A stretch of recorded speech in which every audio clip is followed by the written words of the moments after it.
Hari ini kita akan membuat sediaan suppositoria. Video ini dipersembahkan oleh kelompok 10 Project Based Learning TFS.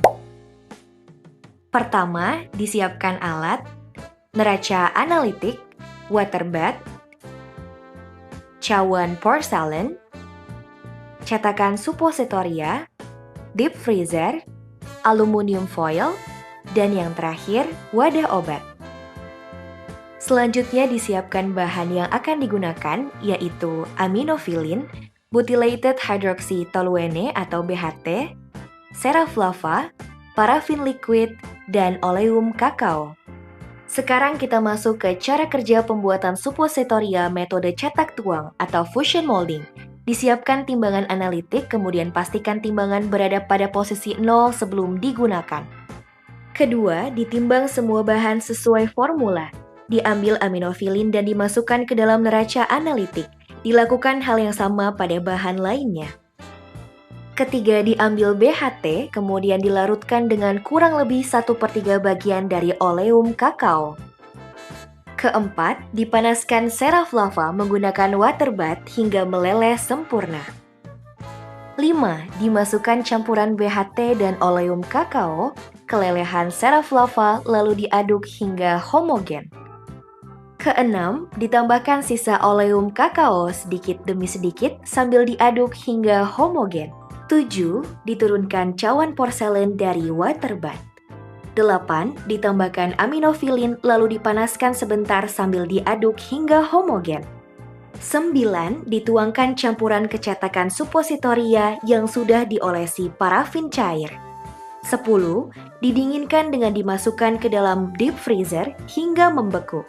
11. Ditimbang massa suppositoria hingga mencapai 3 gram.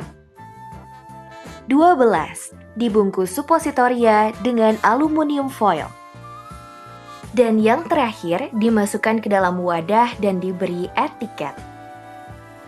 Uji evaluasi suppositoria, uji organoleptis, uji keseragaman bobot, uji titik leleh,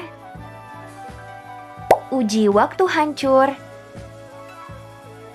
uji kekerasan dan kerapuhan, dan yang terakhir, uji pelepasan obat. Tapi, sediaan suppositoria itu untuk apa ya?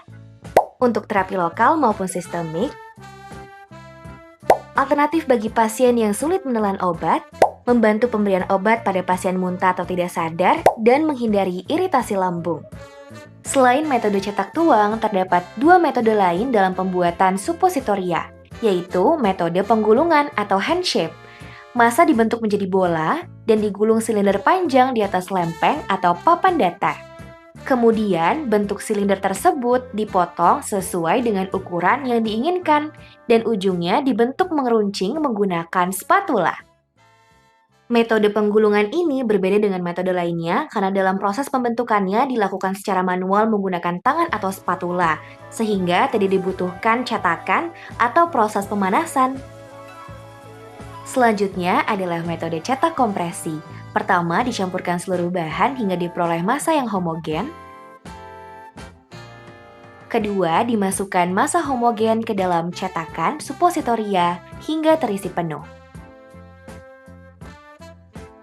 Ketiga, dilakukan kompresi pada massa di dalam cetakan, kemudian dikeluarkan dari cetakan. Metode ini berbeda dengan metode lainnya karena pembentukannya dilakukan dengan menekan massa homogen ke dalam cetakan menggunakan alat kompresi, sehingga tidak perlu pemanasan.